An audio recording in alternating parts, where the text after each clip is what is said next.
오늘은 당뇨 탈출 마지막 시간입니다. 함께 공유하면 좋을 질문들에 대해서 답변 드리도록 하겠습니다. 모든 질문을 다 다루진 못했지만 여러분들이 모두 궁금해하실 만한 내용이니 도움이 되실 겁니다. 식후의 혈당을 오르지 않게 하는 것이 무엇보다 중요하다면 차라리 식전에 인슐린을 맞거나 식후 혈당이 올라가지 않게 강한 약을 먹어서 혈당을 내리면 췌장을 쉴 수 있게 하는 것이 아닐까요?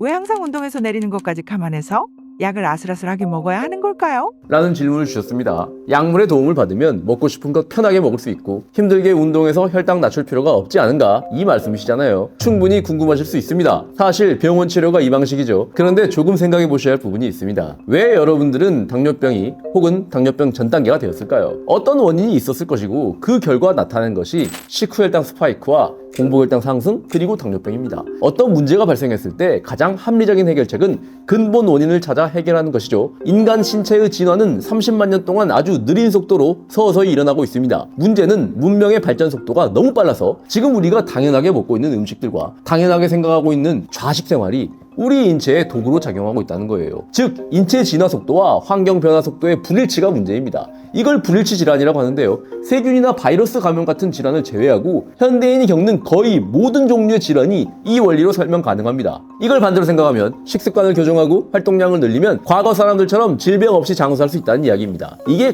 근본 원인이에요. 제가 알려드린 방식들은 이 근본 원인을 바로잡는 방식입니다. 반면 약물을 통해 혈당을 낮추는 방식은 원인은 가만히 놔둔 채 뒤따라 발생한 결과에 대응하는 방식입니다. 전에도 비유로 설명드린 적이 있는데요. 우리 몸에 기본적인 혈당 조절 능력이 있다고 해볼게요. 이걸 넘어서는 음식 섭취는 췌장을 지치게 만들어 혈당 조절 능력을 떨어뜨립니다. 이 상태를 개선하려고 음식량을 줄이는 게 아니라 약물의 힘으로 혈당 조절 능력을 높이면 어떻게 될까요? 당분간은 조절이 잘 되겠죠. 하지만 우리 몸은 늙습니다. 외부에서 공격 요인이 줄어들지 않는다면 노화와 더불어 혈당 조절 능력 저하가 가속화됩니다. 그럼 결국 이걸 보완하기 위해 약물은 점점 늘어나는 거예요. 당뇨를 앓은 지 10년이 넘은 분들은 제가 하는 말 잘 이해하실 겁니다. 처음 진단받았을 때에 비해 약물의 가지수와 용량 늘어났죠. 이런 길로 들어서지 않기 위해서는 근본 원인을 제어하는 수밖에 없어요. 약물과 인슐린으로 혈당을 높이지 않는 것도 중요하지만 그것보다 더 선행되어야 할 것이 왜 그런 상태가 발생했는지 그 원인에 접근해야 한다는 이야기입니다. 저는 마음만 먹으면 의사 선생님께 처방받아서 제 약국에 있는 당뇨약 뭐든 마음껏 먹을 수 있습니다. 그런데 그렇게 하지 않잖아요. 이거 해결되셨죠? 다음 질문입니다. 당화 혈색수는 5.5 정도 나오는데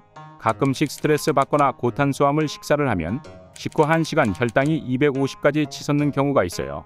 이렇게 혈당 스파이크가 발생하는 것이 합병증으로 갈 수 있냐고 물어보셨는데요. 이런 분들 많으실 거예요. 그런데 이렇게 한두 번 혈당 올라간다고 합병증이 바로 오는 건 아닙니다. 식후 혈당이 상승하는 시기는 당뇨병으로 진행되는 초기이고요. 당뇨 합병증은 당뇨를 오래 앓으셔서 혈관이 달달하게 절여진 상태가 오랜 시간 누적되었을 때 발생하는 거예요. 하지만 혈당이 250까지 올라갔다는 말은 이미 그동안 생활 방식이 당뇨병을 향해 가고 있다는 이야기일 확률이 높습니다. 당화혈색소 숫자가 5.5라서 아직 당뇨병 전 단계가 아니라고 안심하지 마시고 관리하셔야 한다는 이야기입니다. 이 상태에서 슬금슬금 올라가니까요. 아직 여유 있을 때 대비하세요. 어떻게 대비하냐면 제가 알려드린 식습관 잘 시도하시고 활동량 늘리세요. 유산소 운동 열심히 하시고 근육 만드시고 길게 보세요. 다음 질문입니다. 강도 센 유산소 운동 후 고혈당이 발생하는 경우는 어떻게 해야 하나요? 운동편을 보지 않으신 것 같습니다. 다 설명드렸었는데 이거 다시 정리해드릴게요. 식후에 강한 운동을 하면 소화 기능이 줄어들어 혈관으로 포도당이 유입되는 양이 줄어듭니다. 한마디로 위 안에 음식을 넣어둔 채로 운동을 하면서 이미 들어온 혈당만 사용해서 혈당을 떨어뜨리는 거죠. 그런데 운동이 끝나고 나서 소화가 다시 시작되면서 위 주머니에 들어있던 음식이 소화되면서 혈당이 다시 올라갑니다. 식후에 강하게 운동하면 이렇고요. 운동 강도가 약하면 괜찮습니다. 그리고 이 강도는 사람마다 다르니 직접 하시면서 찾아보셔야 합니다. 그리고 공복에 강한 운동은 우리 몸을 위기 상황으로 만들어 스트레스 호르몬 코티솔을 분비시킵니다. 그리고 이렇게 코티솔이 분비되면 위기 상황에 잘 대응하기 위해 간에서 포도당을 혈중으로 분비시킵니다. 그래서 음식을 먹지 않았는데도 혈당이 올라가는 거예요. 그런데 이렇게 올라가는 혈당은 나쁜 혈당은 아닙니다. 몸을 사용하셨잖아요. 높아졌던 혈당은 뇌와 심장에서 연료로 사용되면서 소모되니까 또 빠르게 내려옵니다. 그리고 이 상황에서 코티솔의 경우 운동 강도가 강해지면 많이 분비되는데 상황이 종료되고 나면 오히려 평상시보다 더 낮은 레벨로 내려갑니다. 일시적으로 코티솔이 분비되긴 하지만 운동이 끝나고 나면 더 낮은 상태로 내려간다는 거예요. 운동을 하면 할수록 스트레스에 강한 몸이 되는 겁니다. 그래서 운동이 공복혈당 조절하는 데 도움이 될 수 있으니 꾸준히 하셔야 합니다. 양배추에 올리브 오일 이제는 너무 물려요. 괜찮습니다. 배추, 상추, 서양배추 뭐든 좋습니다. 이거 창의적으로 바꿔서 드세요. 저는 집사람이 주는 대로 그냥 먹습니다. 제 혈당 낮아지는 걸 보여주니까 이것저것 바꿔가면서 식탁에 올려주는데 꼭 사육당하는 기분이 들긴 하는데 참 행복합니다. 거꾸로 식사법을 할 때 채소, 단백질, 지방 순으로 먹은 다음 15분 쉬는 시간을 둬야 하나요? 빡빡하게 시간 지키실 필요 없습니다. 저는 식전에 식이섬유를 먹는데 시간 한번 재봤더니 8분 정도 걸리더라고요. 이 정도 먹고 식사를 평소와 똑같이 하면 혈당 덜 오릅니다. 확실하게 덜 올라요. 그런데 이것도 사람마다 그리고 음식의 종류에 따라 다 다릅니다. 직접 해보셔야 합니다. 연소혈당 측정기 장착하시고 해보세요. 공복 혈당이 116이면 당뇨 확정인가요? 손가락 찔러서 측정하시는 혈당의 경우 공복 혈당은 10% 낮게 나오고 식후 혈당은 10% 높게 나오는 거, 이거 감안해서 자신의 상태를 체크하시면 좋고요. 공복 혈당이 한 번 116이 나왔다고 당뇨병이라 진단할 수는 없습니다. 제가 여러 번 말씀드렸듯 공복 혈당은 변수가 많기 때문에 추세를 보셔야 합니다. 공복 혈당보다는 식후에 혈당 스파이크가 발생하고 있는지를 체크하시고, 라면 같은 거 먹고 200 넘게 올라간다, 그럼 지금 식습관, 생활 습관을 교정하지 않는다면 당뇨병으로 발전할 확률이 높다고 생각하시면 되겠습니다. 가끔 맛있는 거 먹어도 되나요?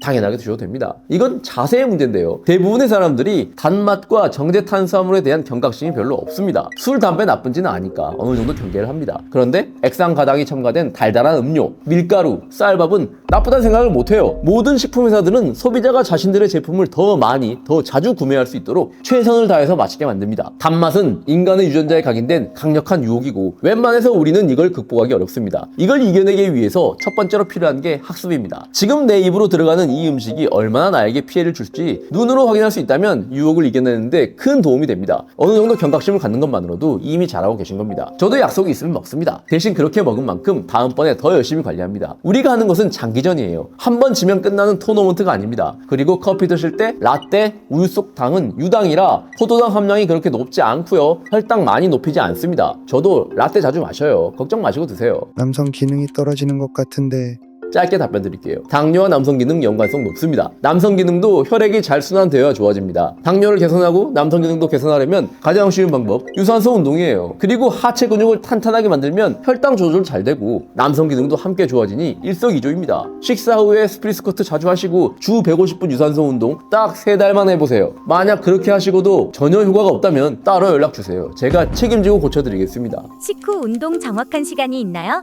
5분씩 쉬었다 스쿼트하고 또 쉬고 또 스쿼트하고 또 쉬고 스쿼트하는 이런 방식은 혈당 급격하게 높이는 음식을 많이 먹었을 때 하는 변형적인 방법이고요. 식전에 식이섬유 먹고 본인의 양에 맞춘 기본적인 식사를 하실 경우 사실 스쿼트 하지 않아도 높게 안 올라갑니다. 이 말은 곧 10분만 하셔도 충분히 효과적이라는 얘기예요. 그냥 이건 직접 해보시면 자연스럽게 아실 거예요. 몇 분을 해야 하는지 정답 없습니다. 당연히 많이 하면 할수록 좋겠지만 그렇게 하시라고 해도 며칠 안 가서 그만두십니다. 딱 10분만 해보세요. 그리고 식전에 운동하는 것은 하체 도시락통 비우는 거라고 했죠. 제 도시락통과 여러분들 도시락통 사이즈가 다릅니다. 식사 1시간 전에 하체 운동을 좀 빡세게 한 날은 확실하게 식후 혈당 덜 오르고요. 그런데 이런 힘든 하체 운동을 매일 할 수는 없습니다. 저도 매일 하진 못하기 때문에 식사 전에 집으로 들어갈 때 가급적 엘리베이터 타지 않고 올라가는데요. 23층 계단 올라간 다음에 식사를 하는 것만으로도 충분한 효과가 있었습니다. 다시 한번 말씀드리지만 제가 알려드린 방법들은 일단 해보시면서 직접 확인해 보셔야 합니다. 스태퍼 같은 기구도 당연히 세게 하면 하체 근육 탈탈 털리죠. 그럼 당연히 도움됩니다. 일단 해보세요. 완전 잡곡이 힘들어요.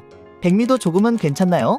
완전 잡곡 먹으려고 해도 익숙하지 않고 어렵다고 하시는 분들 계셨는데요. 지난 시간에 알려드렸듯 처음부터 완벽하게 하실 필요 없습니다. 백미를 일정량 넣으셔도 됩니다. 다만 이게 기본값이 되면 안 되고요. 완전 잡곡으로 가는 길에 잠시 거쳐가는 단계라고 생각하세요. 백미 중에서 그나마 나은 게 당박사 쌀이라고 제약회사에서 만든 쌀이 있습니다. 백미이긴 한데 크롬, 모링가, 여주 같은 천연물이 들어있어서 일반 백미보다 혈당 측면에서 이로운 백미라고 보시면 됩니다. 그런데 이거 오해하시면 안 되는 게 당연히 잡곡이 혈당 측면에서 더 낫습니다. 아무리 좋은 혈당 영양제를 먹더라도 식사량을 많이 먹으면 당해낼 수 없어요. 모링가와 크롬이 들어간 백미라고 해도 절대적인 탄수화물 양 측면에서 잡곡을 먹는 게 더 효과적이라는 얘기입니다. 완전 잡곡이 최선이지만 그게 힘든 분들이 선택할 수 있는 차선책 정도로 생각하세요. 혹시나 궁금하신 분들은 약국에서 판매하는 쌀이니까요. 이건 다니시는 약국에 물어보시면 됩니다. 대체당은 괜찮나요?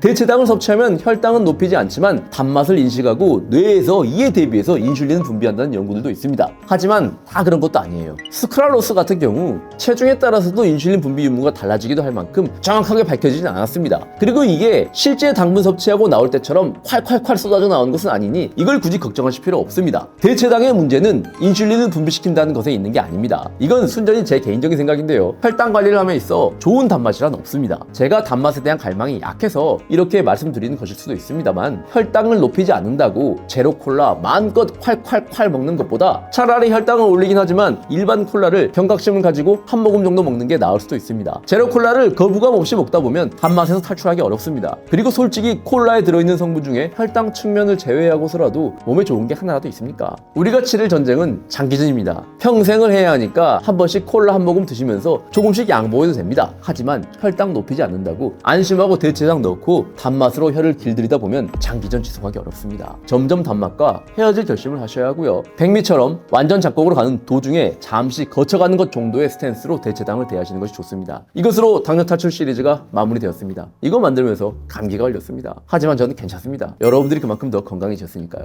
다음 주에는 시리즈물 3편씩 묶어서 통합본 올라갈 예정이니까요. 복습 차원에서 한 번씩 보시면 되겠습니다. 그럼 더 건강해져서 만나요.